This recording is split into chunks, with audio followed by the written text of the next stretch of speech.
Tu as la parole, tu peux y aller. Chers amis, chers camarades, commençons par dire quelques mots sur l'Europe et sur l'absolue nécessité de relancer un projet européen plus solidaire et avec une vraie dimension sociale. Oui, à 1 an des élections européennes, il y a urgence à redonner un peu de souffle à une Union européenne qui s'est enlisée dans une approche économique exclusivement comptable. Une gouvernance plus démocratique et plus efficace est nécessaire pour faire face aux défis migratoires, aux risques de protectionnisme et bien sûr aux enjeux décisifs que sont les transitions numériques et énergétiques. Mais il serait illusoire de croire à une étape significative de l'Europe sociale sans au préalable consolider une Europe politique mal en point, rongée par la montée des populismes, des nationalismes et même des séparatismes. Bref, les peuples ont décroché. La France relève la tête, elle fait des propositions concrètes. Espérons qu'une dynamique nouvelle, à la Jacques Delors, puisse s'enclencher derrière ce leadership retrouvé. La CFDT a raison de vouloir relancer le débat interne sur cette question, car nombre de nos adhérents finissent par être critiques sur une Europe en panne depuis près de 30 ans, et notre syndicat y est prêt. En effet, nous considérons que le rôle du syndicat, structure politique de base de l'organisation, est bien de conduire les débats. Nous ne sommes pas une caisse de résonance des mécontentements, nous sommes des responsables qui avons un rôle de guide, de soutien et d'appui du réseau militant. Et lorsque ça commence à turbuler, nous devons être là pour les conforter et non pour les déstabiliser. Quand ce rôle est assumé avec une certaine force tranquille, notre organisation préserve une identité et une cohérence qui font sa force dans un paysage syndical atomisé et faible. Et ce n'est pas le Congrès de force ouvrière qui, de ce point de vue, montre l'exemple. Mais il nous faut regarder notre réalité en face.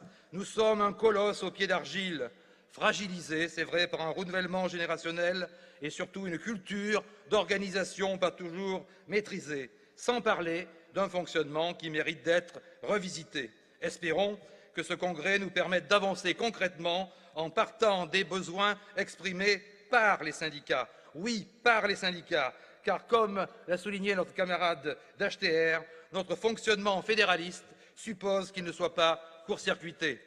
En France, le nouveau pouvoir que l'on a qualifié de social-libéral assume pleinement un libéralisme économique qui n'est contrebalancé que par de timides mesures sociales.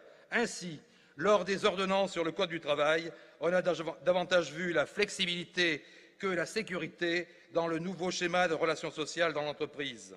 Pour autant, nous maintenons que ce n'est pas la catastrophe annoncée.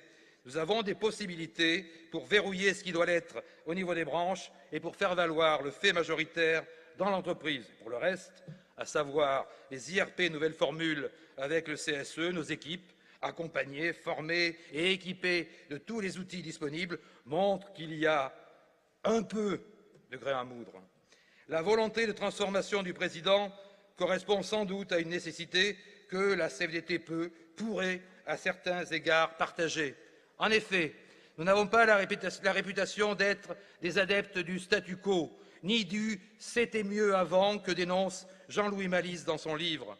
Mais qu'un chef d'État ne comprenne pas qu'une république sociale en marche passe par des corps intermédiaires reconnus et par une articulation intelligente entre la loi et le contrat est une difficulté majeure. Ce sont tous les fondamentaux qui font l'ADN de notre réformisme exigeant qui sont ainsi bousculés. Bref, notre syndicalisme est mis au défi. À nous de penser une nouvelle relation avec ce pouvoir pour redonner des couleurs à une démocratie sociale réduite à la portion congrue. Reste que cette méthode très verticale, celle du frapper vite et fort et en même temps, est potentiellement dangereuse, car en cas d'échec, elle ouvre un boulevard au populisme des deux bords. Alors, certains de nos adhérents peuvent s'interroger sur la pertinence de notre choix du deuxième tour de l'élection présidentielle. Nous leur répondons tranquillement qu'il ne faut rien regretter, car on ne transige pas avec nos valeurs, surtout avec celles que nous plaçons tout en haut, la démocratie. Laurent l'a souligné dans son intervention tout à l'heure.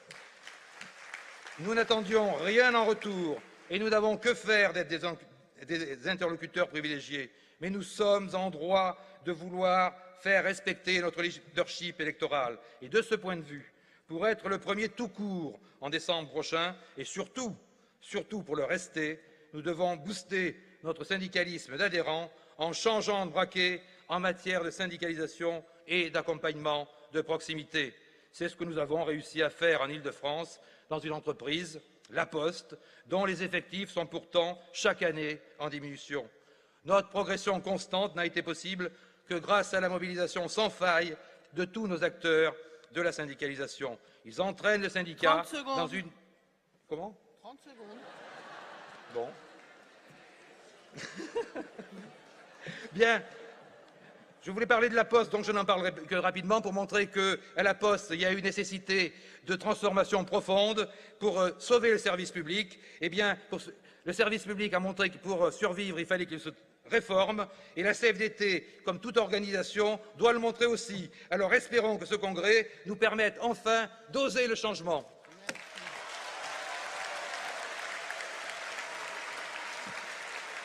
Merci.